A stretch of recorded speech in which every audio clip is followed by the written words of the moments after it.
ആശ്വാസം നേടാം. ഹൃത്തിനുള്ളിൽ ജീവൻ നൽകും വചനം, തിരുവചനം. സ്നേഹമുള്ളവരെ, ഈ പരിപാടിയിലേക്ക് യേശുനാമത്തിൽ എല്ലാവരെയും സ്വാഗതം ചെയ്യുന്നു. പുറപ്പാട് പുസ്തകം 4-ാം അധ്യായം 12-ാമത്തെ വചനത്തെ അടിസ്ഥാനമാക്കിയ ചില ധ്യാന ചിന്തകളിലൂടെയാണ് ഈ സമയത്ത് നമ്മൾ കടന്നു പോവുക. ആ വചനം ഇങ്ങനെയാണ്: ആകയാൽ നീ പുറപ്പെടുക.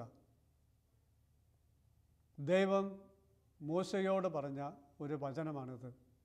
ആകയാൽ നീ പുറപ്പെടുക. ഇതിൻ്റെ പശ്ചാത്തലം ഇതാണ്: ഈജിപ്തിൽ ആദ്യം എത്തിയ യഹൂദൻ ജോസഫാണ്, പൂറ യോസേഫ്. അടിമയായി വിൽക്കപ്പെട്ടിട്ട് പിന്നീട് അദ്ദേഹത്തിൻ്റെ അപ്പനും സഹോദരന്മാരും അടക്കം 70 പേര് അവിടെ എത്തി. 430 വർഷം യഹൂദന്മാർ ഈജിപ്തിൽ താമസിച്ചു. ആ കാലഘട്ടത്തിൽ അവരുടെ സംഖ്യ വർദ്ധിച്ചു. പുരുഷന്മാർ തന്നെ ഏകദേശം 6 ലക്ഷമായി, സ്ത്രീകളും കുട്ടികളും വേറെ. അങ്ങനെ ഇരിക്കുമ്പോഴാണ് ഒരു ഫറവോ ഇസ്രായേൽക്കാരെ പീഡിപ്പിക്കാൻ തുടങ്ങിയത്, കഷ്ടപ്പെടുത്താൻ തുടങ്ങിയത്. അങ്ങനെ മടുത്ത യഹൂദർ ഈജിപ്തിലെ അടിമത്തത്തിൽ കിടന്ന് ദൈവത്തോട് രക്ഷയ്ക്ക് വേണ്ടി വിളിച്ച് പ്രാർത്ഥിച്ചു. ആ പ്രാർത്ഥന ദൈവം കേട്ടു. അങ്ങനെ ദൈവം മോശയെ വിളിക്കുകയാണ്. അമ്മായിയപ്പൻ്റെ ആടും മേയിച്ചുകൊണ്ട് മോശ നടക്കുമ്പോഴാണ് ഹോറബ് മലയിൽ മുൾപടർപ്പ് കത്തുന്നത് കണ്ടത്. പക്ഷേ അത് ചാമ്പലാകുന്നില്ല.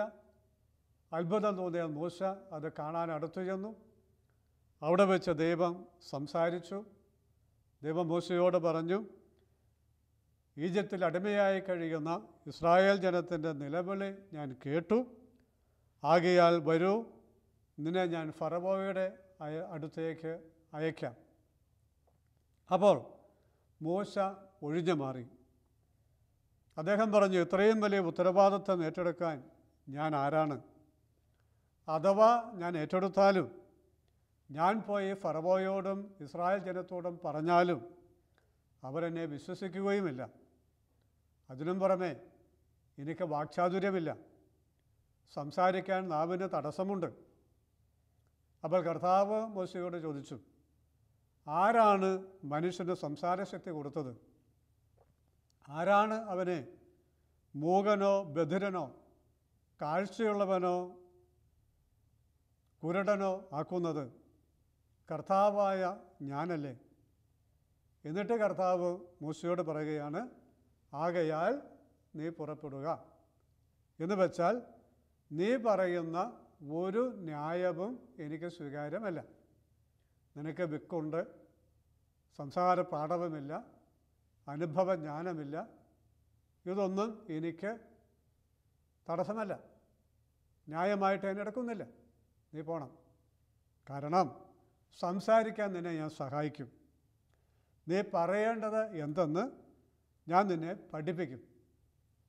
മൂസ പിന്നെയും ദൈവത്തോട് പറഞ്ഞു: കർത്താവെ, ദയവ് ചെയ്ത് മറ്റാരെയെങ്കിലും അയക്കണമേ. അപ്പോൾ ദൈവം ഇങ്ങനെയാണ് മൂസയോട് പറഞ്ഞത്: നിന്നെ സംസാരിക്കാൻ സഹായിക്കാൻ അഹറോനെ ഞാൻ തരാം. നിനക്ക് ജനത്തോട് പറയാനുള്ള കാര്യങ്ങൾ നീ അഹറോനോട് പറയുക. അഹറോൻ അത് ജനങ്ങളോട് പറയും.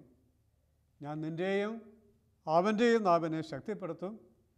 നിങ്ങൾ ചെയ്യേണ്ടത് നിങ്ങൾക്ക് ഞാൻ പഠിപ്പിച്ച് തരികയും ചെയ്യും. അങ്ങനെ നിവൃത്തിയില്ലാതെ മൂസ പോയി ഇസ്രായേൽ ജനത്തെ മോചിപ്പിച്ചു. വാഗ്ദാന നാട്ടിലേക്ക് പുറപ്പെട്ടു. 6 ലക്ഷത്തോളം പുരുഷന്മാർ, സ്ത്രീകൾ, കുട്ടികൾ വേറെ. ആ കൂട്ടത്തിൽ മറ്റ് മതസ്ഥരായ ധാരാളം പേര്, എണ്ണയാലൊടുങ്ങാത്ത ആടുമാടുകൾ. ഇത്രയും വലിയ ഒരു സന്നാഹത്തെ നയിച്ചുകൊണ്ട് ഈ മൂശ പുറപ്പെടുകയാണ്. പ്രിയപ്പെട്ടവരെ, ഇവിടെ നമ്മൾ ശ്രദ്ധിക്കേണ്ട ചില കാര്യങ്ങൾ സൂചിപ്പിക്കട്ടെ. മൂശ വെക്കുള്ള ആളായിരുന്നു. അതിനാൽ ഫറവയോടും ജനത്തോടും സംസാരിക്കാൻ വിഷമമുണ്ടായിരുന്നു. അനുഭവജ്ഞാനമില്ലാത്ത ആളായിരുന്നു. മുൻകോപിയായിരുന്നു.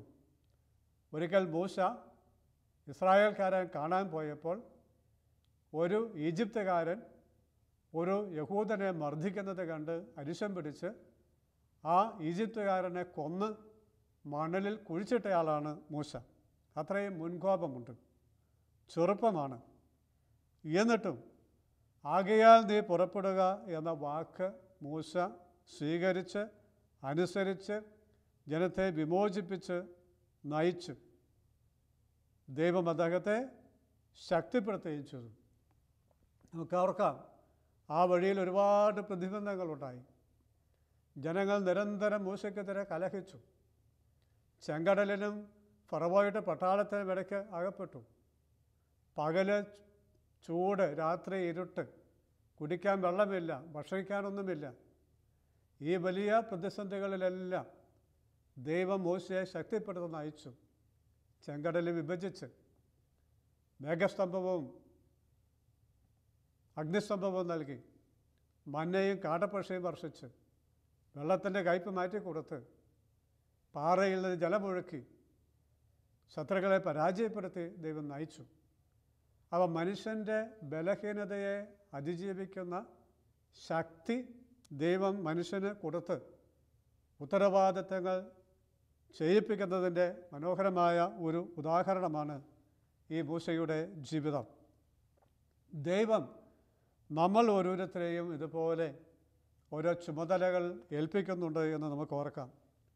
അതിൽ ചില ചുമതലകൾ ചെയ്യാൻ എളുപ്പമാണ്, ചിലത് ചെയ്യാനായിട്ട് ബുദ്ധിമുട്ടുമാണ്. നമുക്ക് പലപ്പോഴും ഉത്തരവാദിത്തങ്ങൾ ഏറ്റെടുക്കാൻ മടിയുണ്ട്, ഭയമുണ്ട്. അതിനാൽ പലപ്പോഴും നമ്മൾ ഓരോരോ ഒഴിവ് കഴിവുകൾ പറയുകയും ചെയ്യുന്നു. മൂശ പറഞ്ഞു, എനിക്ക് വെക്കുണ്ട്, നമ്മൾ മറ്റെന്തെങ്കിലും എന്ന് പറയും. മൂശ പറഞ്ഞു, ഞാൻ മുൻകോപിയാണ്, നമ്മൾ മറ്റെന്തെങ്കിലും ഒരു ന്യായം പറയും. മൂശ പറഞ്ഞു, എനിക്ക് മടിയാണ്, നമ്മൾ മറ്റെന്തെങ്കിലും ഒന്ന് പറയും. പക്ഷേ മൂശയോട് ദൈവം പറഞ്ഞു, നീ പുറപ്പെടുക. ഇതുപോലെ നമ്മൾ ഓരോരുത്തരോടും ദൈവം പറയുന്നു, നീ പുറപ്പെടുക, ഞാൻ നിന്നെ സഹായിക്കും. നീ നിൻ്റെ കുറവുകളിലേക്ക് നോക്കണ്ട. കാരണം നിൻ്റെ കുറവുകൾ എന്തെന്ന് നിനക്കറിയാം, അറിയുകയും വേണം. എൻ്റെ കുറവുകൾ എന്തെന്ന് എനിക്കറിയാം, ഞാൻ അറിയുകയും വേണം. അതുപോലെ കഴിവുകളിലേക്ക് നോക്കണ്ട, പകരം ദൈവത്തിലേക്ക് നോക്കുക. കഴിവും കഴിവുകേടും അനുഭവജ്ഞാനവും അതില്ലായ്മയും പ്രായവും ഒക്കെ മാറ്റിവെച്ചിട്ട് നിന്നെ സഹായിക്കുന്ന, നിന്നെ ഉത്തരവാദിത്തം ഏൽപ്പിക്കുന്ന, നിന്നെ ശക്തിപ്പെടുത്താൻ പോകുന്ന ദൈവത്തിലേക്ക് നോക്കുക. അപ്പോൾ ദൈവം ആവശ്യമായ ശക്തി നൽകും. വിജയകരമായി ദൈവമേൽപ്പിച്ച ജോലി പൂർത്തീകരിക്കാനായിട്ട് സാധിക്കും. അതുകൊണ്ട് ഒരു ഉത്തരവാദിത്വം ഏറ്റെടുക്കാൻ മടിക്കേണ്ട. ചെയ്തുകൊണ്ടിരിക്കുന്ന ഒരു ജോലിയും ഉപേക്ഷിക്കുവാൻ ശ്രമിക്കേണ്ട. ഒരു ചുമതലയും ഓർത്ത് ഭയപ്പെടേണ്ട. ഉത്തരവാദിത്വം ഏൽപ്പിച്ച ദൈവം കൂടെയുണ്ട്. ധൈര്യമായി മുന്നോട്ട് പോകാനും വിജയം വരിക്കുവാനുമൊക്കെ നമുക്ക് സാധിക്കും. ന്യായാധിപന്മാരുടെ പുസ്തകം 9-ാം അധ്യായം 8 മുതൽ 15 വരെ വചനങ്ങളിൽ വിവരിക്കുന്ന ഒരു കഥയുണ്ട്. മുള്ളുകൾ ഭരണം നടത്തുന്ന കാര്യം. കഥ എങ്ങനെയാണ്? ഒരിക്കൽ മരങ്ങൾക്കൊരാഗ്രഹം, തങ്ങൾക്ക് ഒരു രാജാവിനെ വേണം. അങ്ങനെ അവർ കൂടി ആലോചിച്ച് ഒലിവ് മരത്തെ രാജാവാക്കാൻ തീരുമാനിച്ചു. അവർ ഒലിവ് മരത്തിൻ്റെ അടുത്ത് ചെന്ന് പറഞ്ഞു, ഞങ്ങളുടെ രാജാവാകണം. അപ്പോൾ ഒലിവ് മരം ഒഴിഞ്ഞു മാറി. ഒലിവ് മരം പറഞ്ഞു, ദേവന്മാരെയും മനുഷ്യരെയും ഒന്നുപോലെ ബഹുമാനരാക്കുന്ന എൻ്റെ എണ്ണ മറന്ന് വൃക്ഷങ്ങളുടെ മേൽ വാഴാൻ ഞാൻ പോകണമെന്നോ? എന്നെ കിട്ടില്ല, ഞാൻ പരത്തില്ല, ഞാൻ ആ ജോലി ഏറ്റെടുക്കത്തില്ല. ഒലിവ് മരം ഒഴിഞ്ഞു മാറി. മരങ്ങൾ തുടർന്ന് അത്തിമരത്തിൻ്റെ അടുത്തെത്തി പറഞ്ഞു, നീ വന്ന് ഞങ്ങളെ ഭരിക്കുക. അത്തിമരം പറഞ്ഞു, രുചിയേറിയ എൻ്റെ പഴം ഉപേക്ഷിച്ച് ഞാൻ വൃക്ഷങ്ങളുടെ മേൽ വാഴാൻ വരണമെന്നോ? എന്നെക്കൊണ്ട് പറ്റത്തില്ല, എനിക്ക് മനസ്സില്ല, ഞാൻ തയ്യാറല്ല. അത്തിമരവും ഒഴിഞ്ഞു മാറി. വൃക്ഷങ്ങൾ മുന്തിരിവള്ളിയുടെ അടുത്ത് എന്ന് പറഞ്ഞു, നീ വന്ന് ഞങ്ങളുടെ മേൽ വാഴുക. മുന്തിരിച്ചെടി പറഞ്ഞു, ദേവന്മാരെയും മനുഷ്യരെയും സന്തോഷിപ്പിക്കുന്ന എൻ്റെ വീഞ്ഞ് ഉപേക്ഷിച്ച് വൃക്ഷങ്ങളുടെ മേൽ വാഴാൻ ഞാൻ വരണമെന്നോ? എന്നെ കിട്ടത്തില്ല. മുന്തിരിവള്ളിയും ഒഴിഞ്ഞു മാറി. പക്ഷേ വൃക്ഷങ്ങൾക്ക് ഒരു രാജാവ് വേണം. അങ്ങനെ വൃക്ഷങ്ങൾ മുൾപടർപ്പിൻ്റെ അടുത്തെത്തി. മുൾപടർപ്പിനോട് പറഞ്ഞു, ഞങ്ങളുടെ മേൽ വാഴുക. മുൾപടർപ്പ് പ്രതികരിച്ചത് ഇങ്ങനെയാണ്: നിങ്ങൾ എന്നെ നല്ല മനസ്സോടെയാണ് അഭിഷേകം ചെയ്യുന്നതെങ്കിൽ എൻ്റെ തണലിൽ അഭയം തേടുവിൻ. അല്ലെങ്കിൽ മുൾപടർപ്പിൽ നിന്ന് തീ ഇറങ്ങി ലെബനോണിലെ ദേവദാരുക്കളെ നശിപ്പിക്കട്ടെ. നമ്മൾ ഓർക്കണേ, വൃക്ഷങ്ങൾ രാജാവാക്കാൻ ആഗ്രഹിച്ചത് മുൾപടർപ്പിനെ അല്ല. ഒന്നാമത്തെ ചോയ്സ് ഒലിവ് മരം, ഒഴിഞ്ഞു മാറി. രണ്ടാമത്തെ ചോയ്സ് അത്തിമരം, ഒഴിഞ്ഞു മാറി. മൂന്നാമത്തെ ചോയ്സ് മുന്തിരി, ഒഴിഞ്ഞു മാറി. നിവൃത്തിയില്ലാതെ മനസ്സില്ലാ മനസ്സോടെയാണ് അവസാനം മുൾപടർപ്പിനെ ഉത്തരവാദിത്വം ഏൽപ്പിക്കുന്നത്. മുൾപടർപ്പിന് എന്താ പറഞ്ഞത്? നല്ല മനസ്സോടെയാണ് എന്നെ ഏൽപ്പിക്കുന്നതെങ്കിൽ എൻ്റെ തണലിൽ അഭയം തേടുക. നല്ല മനസ്സോടെ അല്ലെങ്കിൽ ലെബനാനിലെ ദേവദാരുവിനെ പോലും നശിപ്പിക്കും. എന്ന് വെച്ചാൽ മുൾപടർപ്പ് പടർന്ന് അതിൻ്റെ കീഴിൽ വേറൊന്നിനെയും വളരാൻ സമ്മതിക്കത്തില്ല. എല്ലാത്തിനെയും ഞെരിച്ചു കളയും. ഇവിടെ മുൾപടർപ്പ് ഭരണമേറ്റത് എന്തുകൊണ്ടാണ്? മുൾപടർപ്പിനെ ഭരണം ഏൽപ്പിക്കേണ്ടി വന്നത് എന്തുകൊണ്ടാണ്? ഒലിവ് മരവും അത്തിമരവും മുന്തിരിയും ഒഴിഞ്ഞു മാറിയതുകൊണ്ട്. പ്രിയപ്പെട്ടവരെ, ഇതുതന്നെയാണ് നമ്മുടെ ഇടയിലും സംഭവിക്കുക. നമ്മൾ ഉത്തരവാദിത്വങ്ങൾ ഏൽപ്പിക്കുമ്പോൾ നമ്മൾ അല്ലെങ്കിൽ അവർ അത് ഏറ്റെടുക്കാതെ ഒഴിഞ്ഞു മാറിയാൽ പിന്നെ മുള്ളുപോലുള്ളവർ അധികാരത്തിൽ വരും. സംഘടനകളിൽ, സന്യാസ ഭവനങ്ങളിൽ, രാഷ്ട്രീയത്തിൽ, പള്ളി കമ്മിറ്റികളിൽ, കൈക്കാരന്മാരുടെ ഇടയിൽ ഒക്കെ ഒരുപക്ഷെ അത്ര സ്വീകാര്യരല്ലാത്ത, അത്ര കഴിവില്ലാത്ത ആളുകൾ വരാം. നമ്മൾ ഒഴിഞ്ഞു മാറിയാൽ നമ്മളെക്കാൾ പ്രശ്നക്കാരോ, നമ്മളെക്കാൾ കഴിവ് കുറഞ്ഞവരോ, നമ്മളെക്കാൾ ജ്ഞാനം കുറഞ്ഞവരോ, നമ്മളെക്കാൾ മുൻകോപികളോ, നമ്മളെക്കാൾ എടുത്തുചാട്ടക്കാരോ, നമ്മളെക്കാൾ വർഗീയവാദികളോ, നമ്മളെക്കാൾ നിരീശ്വരന്മാരോ, നമ്മളെ വളരെ അത്രയും സമർപ്പണമില്ലാത്തവരോ ഉത്തരവാദിത്തത്തിലേക്ക് വരും. അവർ ഭരിക്കും. അവർ മുൾപടർപ്പ് പോലെ നമ്മളെ ഞെരിക്കും. വളരാൻ സമ്മതിക്കില്ല, സമാധാനത്തിൽ ജീവിക്കാൻ സമ്മതിക്കത്തില്ല. അപ്പോൾ നമ്മൾ എന്ത് ചെയ്യും? നമ്മൾ ഇപ്പോഴത്തിരുന്ന് അവരെ കുറ്റം പറയും, മുൾപടർപ്പിനെ കുറ്റം പറയും. നമ്മൾ ഓർക്കണേ, മുൾപടർപ്പിനെ കുറ്റം പറയാൻ അപ്പോൾ നമുക്ക് അവകാശമില്ല. മുൾപടർപ്പിനെ കുറ്റം പറയാൻ ഒലിവ് മരത്തിന് അവകാശമില്ല. മുൾപടർപ്പിനെ കുറ്റം പറയാൻ അത്തിമരത്തിന് അവകാശമില്ല. മുൾപടർപ്പിനെ കുറ്റം പറയാൻ മുന്തിരിക്ക് അവകാശമില്ല. തിരിച്ചു ചോദിക്കും, ആദ്യം നിന്നോടല്ലേ ചോദിച്ചേ, രണ്ടാമത് നിന്നോടല്ലേ ചോദിച്ചേ, മൂന്നാമത് നിന്നോടല്ലേ ചോദിച്ചേ, നിങ്ങളൊക്കെ ഒഴിഞ്ഞു മാറിയിട്ടല്ലേ ഇതിനെ ഏൽപ്പിച്ചത്, മിണ്ടാണ്ട് അവിടെ ഇരുന്നു എന്ന് പറയും. ഇത് തന്നെയാണ് നമുക്ക് സംഭവിക്കുക. നമ്മൾ ഉത്തരവാദിത്തങ്ങൾ ഏറ്റെടുത്തില്ലെങ്കിൽ, നമ്മളെ ഏൽപ്പിക്കുന്നത് നമ്മളെ സ്വീകരിച്ചില്ലെങ്കിൽ ഏതെങ്കിലും ഉള്ള അധികാരത്തിൽ വരും, നമുക്കിഷ്ടമില്ലാത്തൊരു അധികാരത്തിൽ വരും. അവർ ഒരുപക്ഷെ പ്രശ്നങ്ങളുണ്ടാക്കും, അസ്വസ്ഥതകളുണ്ടാക്കും, അവരുടെ രീതികളെ നമുക്ക് ഇഷ്ടപ്പെടില്ല. അപ്പം നമ്മൾ അവരെ വിമർശിക്കും. വിമർശിച്ചതുകൊണ്ട് കാര്യമില്ല, വിമർശിക്കാൻ അവകാശവും അധികാരവുമില്ല എന്ന് നമ്മൾ ഓർത്തിരിക്കുക. അതുകൊണ്ട് പൊതു നന്മയ്ക്ക് വേണ്ടി നമ്മൾ നമ്മളുടെ ചില കംഫർട്ട് സോണുകൾ ഉപേക്ഷിക്കുവാൻ തയ്യാറാകണം. എന്ന് വെച്ചാൽ ഇന്ന് നമ്മളായിരിക്കുന്ന സ്വസ്ഥതയുടെ ലോകത്ത് നിന്ന്, സ്വസ്ഥമായ ജോലിയിൽ നിന്ന്, സ്വസ്ഥമായ സ്ഥലത്ത് നിന്ന് ഒരുപക്ഷെ ഒന്ന് പുറത്തേക്ക് വരാൻ തയ്യാറാകണം. ഉദാഹരണങ്ങൾ പറയാം.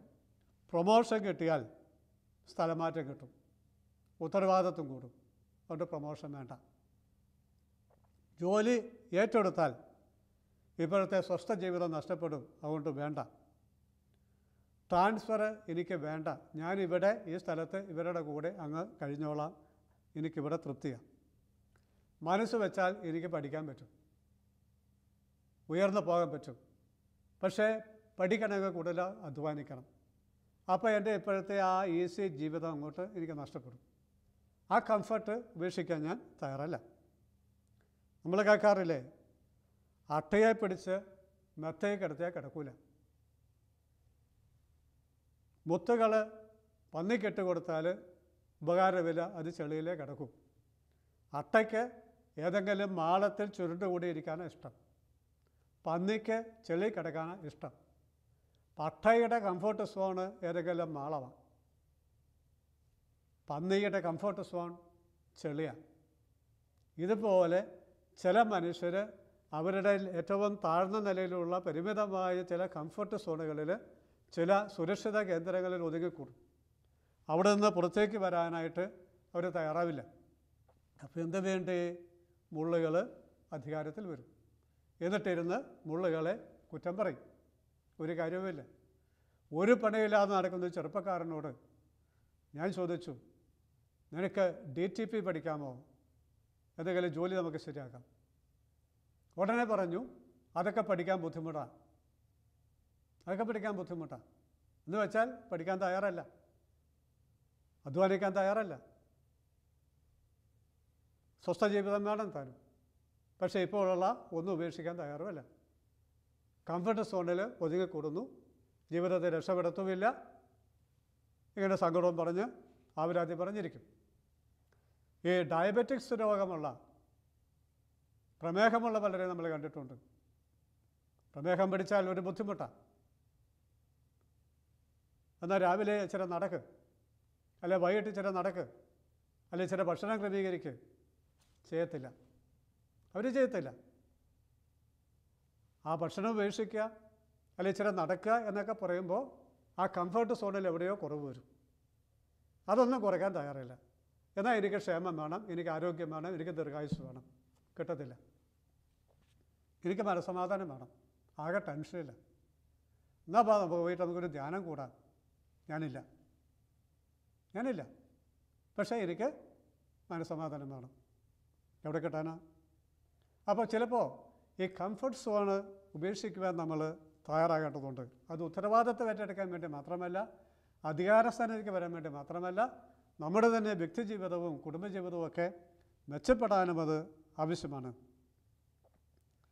അപ്പോൾ അങ്ങനെ നമ്മൾ ഈ കംഫർട്ട് സോൺ ഉപേക്ഷിച്ച് ദൈവം ഏൽപ്പിക്കുന്ന ഉത്തരവാദിത്തങ്ങളിലേക്ക് പോകുമ്പോൾ ദൈവം നമുക്ക് തരുന്ന ഒരു മനസ്സമാധാനമുണ്ട്, ദൈവം നമുക്ക് തരുന്ന സന്തോഷമുണ്ട്.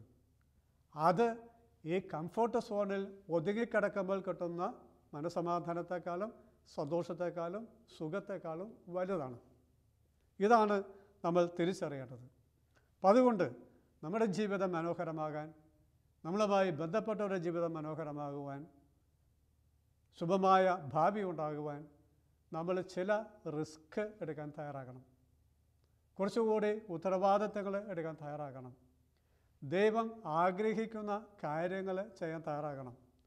നമ്മൾ ബൈബിളിൽ കാണുന്നുണ്ട്, ദൈവമാതാവ് അത് ഏറ്റെടുത്തു, യോസേപ്പ് പിതാവ് അത് ഏറ്റെടുത്തു, അപ്പോസ്തലന്മാർ അത് ഏറ്റെടുത്തു, പ്രവാചകന്മാർ അത് ഏറ്റെടുത്തു. നമ്മുടെ ഈ കാലഘട്ടത്തിലുള്ള എത്രയോ മനുഷ്യരത് ഏറ്റെടുക്കുന്നു. അപ്പം അവർ അവരുടെ കംഫർട്ട് സോൺ ഉപേക്ഷിച്ച് ദൈവം ആഗ്രഹിക്കുന്ന ഉത്തരവാദിത്തങ്ങൾ ഏറ്റെടുത്ത് ചെയ്യുന്നത് കൊണ്ടാണ് ലോകം പുരോഗമിച്ചത്. അല്ല നമ്മളൊക്കെ ഇത്രയും സൗകര്യത്തിലൊക്കെ ജീവിക്കുന്നത്. അതുപോലെ തന്നെ നമ്മളും ചെയ്യുമ്പോഴാണ് മറ്റുള്ളവർക്കും പുരോഗതിയും നന്മയുമൊക്കെ ഉണ്ടാകുന്നത് എന്നോർക്കാം. അതുകൊണ്ട് പ്രിയപ്പെട്ടവരെ, മോശയോട് ദൈവം പറഞ്ഞ ആ ഒരു വാചകം ഒന്ന് മനസ്സിൽ കുറിച്ചിടാൻ ഞാൻ അപേക്ഷിക്കുകയാണ്. ആകയാൽ നീ പോവുക, ആകയാൽ നീ പുറപ്പെടുക. ദൈവം ആഗ്രഹിക്കുന്നിടത്തേക്ക്, ദൈവം ആഗ്രഹിക്കുന്നത് ചെയ്യുവാൻ തടസ്സങ്ങളുണ്ടാകാം, കഴിവുകേടുകളുണ്ടാകാം, പ്രതിസന്ധികളുണ്ടാകാം. പക്ഷേ പോകാൻ പറഞ്ഞ ദൈവം കൂടെ വരും. പോകാൻ പറഞ്ഞ ദൈവം കൂടെ നിന്ന് പ്രവർത്തിക്കും. പോകാൻ പറഞ്ഞ ദൈവം കൂടെ നിന്ന് ശക്തിപ്പെടുത്തും. അതുകൊണ്ട് ഭയം നമ്മളെ വിട്ടുപോകട്ടെ, ഉത്കണ്ഠ നമ്മളെ വിട്ടുപോകട്ടെ, മടിയും അലസതയും നമ്മളെ വിട്ടുപോകട്ടെ. ഒരു പുതിയ ഉണർവ്, ഒരു പുതിയ സ്വപ്നം നമ്മളെല്ലാവരുടെയും മനസ്സിൽ ഉണ്ടാകട്ടെ എന്ന് ഞാൻ ആഗ്രഹിക്കുകയും പ്രാർത്ഥിക്കുകയും ചെയ്യുകയാണ്. കർത്താവിൻ്റെ സന്നിധിയിൽ നമുക്ക് നിശബ്ദമായിട്ട് പ്രാർത്ഥിക്കാം. കർത്താവായ ദൈവമേ, ബലഹീനനായ, വിക്കനായ, മുൻകോപിയായ മോശയെ കൊണ്ടാണല്ലോ നീ ഇസ്രായേൽ ജനത്തെ വിടുവിപ്പിച്ച് 40 കൊല്ലം നടത്തിയത്. ഒരു കഴിവുമില്ലാതിരുന്ന മനുഷ്യരെ പിടിച്ചാണല്ലോ നീ അപ്പോസ്തലന്മാരാക്കിയത്. ഒരു കഴിവുമില്ലാതിരുന്ന സാധാരണ മനുഷ്യരെ പിടിച്ചാണല്ലോ നീ നിൻ്റെ പ്രവാചകന്മാരാക്കിയത്. ഇന്ന് സഭയെയും ലോകത്തെയും എല്ലാം നീ നയിച്ചുകൊണ്ടിരിക്കുന്നത് സാധാരണക്കാരായ മനുഷ്യരെ നീ ശക്തിപ്പെടുത്തി നയിക്കുന്നത് കൊണ്ടാണല്ലോ. കർത്താവെ, അവരെല്ലാം നിൻ്റെ ആ വിളി സ്വീകരിച്ച് സമർപ്പിച്ചതിൻ്റെ നന്മ ഞങ്ങൾക്കെല്ലാവർക്കും ഉണ്ടായി. ഞങ്ങളതിൽ സന്തോഷിക്കുന്നു, നന്ദി പറയുന്നു. ദൈവമേ, ഞങ്ങളെവിടെയായിരിക്കണം, എന്ത് ചെയ്യണമെന്ന് നീ ആഗ്രഹിക്കുന്ന ഓരോ കാര്യങ്ങളുണ്ട്. അത് ഞങ്ങൾക്ക് വെളിപ്പെടുത്തി തരണമേ. അത് ഏറ്റെടുക്കുവാനുള്ള കൃപ ഞങ്ങൾക്ക് തരണമേ. അഭിഷേകം ഞങ്ങൾക്ക് തരണമേ. ശക്തി ഞങ്ങൾക്ക് തരണമേ. നല്ല മനസ്സ് ഞങ്ങൾക്ക് തരണമേ എന്ന് പ്രാർത്ഥിക്കുന്നു. അവിടുന്ന് കൂടെ നടന്ന് ഞങ്ങളെ ശക്തിപ്പെടുത്തും, ബലപ്പെടുത്തും. ഞങ്ങളുടെയും അത്ഭുതങ്ങളും അടയാളങ്ങളും അവിടുന്ന് പ്രവർത്തിക്കുമെന്നുള്ള ഒരു വലിയ ബോധ്യത്താൽ ഞങ്ങളെ നയിക്കണമേ എന്ന് ഞങ്ങൾ പ്രാർത്ഥിക്കുന്നു. പിതാവിൻ്റെയും പുത്രൻ്റെയും പരിശുദ്ധാത്മാവിൻ്റെയും നാമത്തിൽ ആമേൻ.